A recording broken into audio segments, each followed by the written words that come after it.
কড়াই গরম হয়ে গেছে, রিফাইন অয়েল দিয়ে দেবো। রান্নাটা রিফাইন অয়েলেই করব।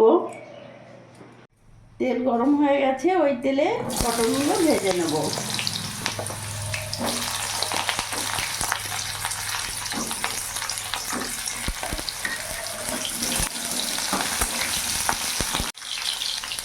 এরই মধ্যে সামান্য লবণ আর অল্প হলুদ গুঁড়ো দিয়ে দিলাম,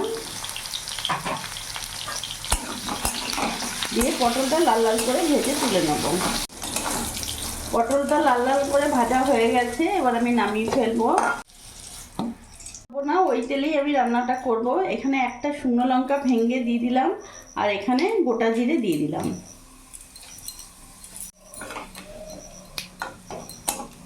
রান্নাটা রেসিপিটা সম্পূর্ণ নিরামিষ, যেহেতু আজকে শনিবার তাই আজকে নিরামিষ।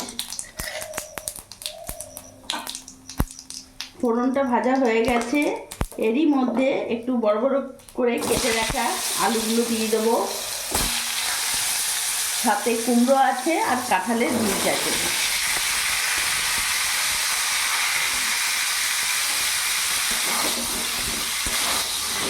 গ্যাসের ফ্লেমটা মিডিয়াম রাখবো।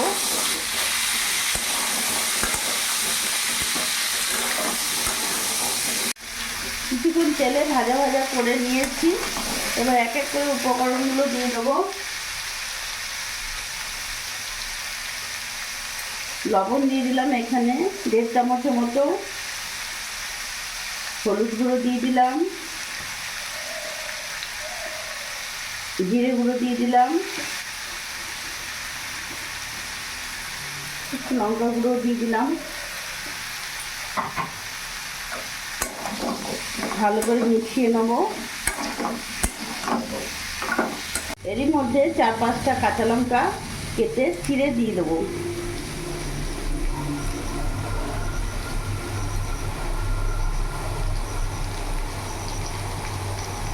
এইভাবে কেটে আমি দিয়ে দিলাম।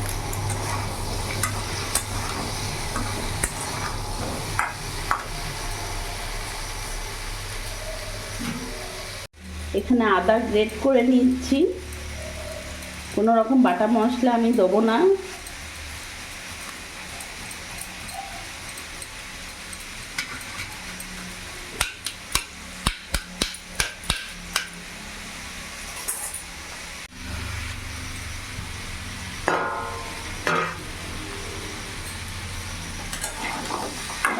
এবার ভালো করে মিশিয়ে নেব।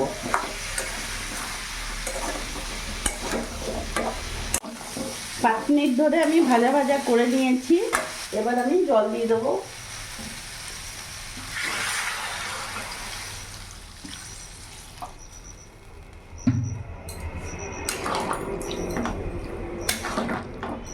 এবার ঢাকা দিয়ে আমি কিছুক্ষণ ফুটতে দেবো।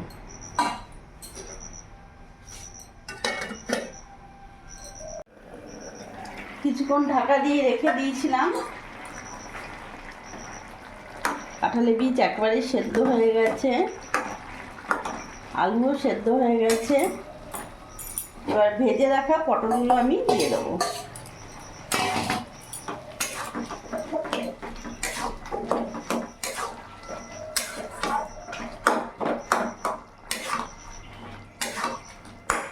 সামান্য একটু চিনি দিয়ে দিলাম স্বাদের জন্য।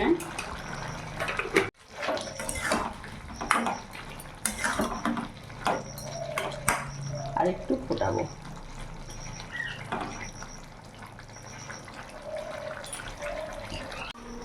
কাঁঠালের বীজ দিয়ে এই নিরামিষ রেসিপিটা আমার একেবারে রেডি হয়ে গেছে। এইরকম মাখো মাখো থাকবে, এতে ভাত রুটির সাথে খেতে দারুণ লাগে। এবার নামিয়ে ফেলবো।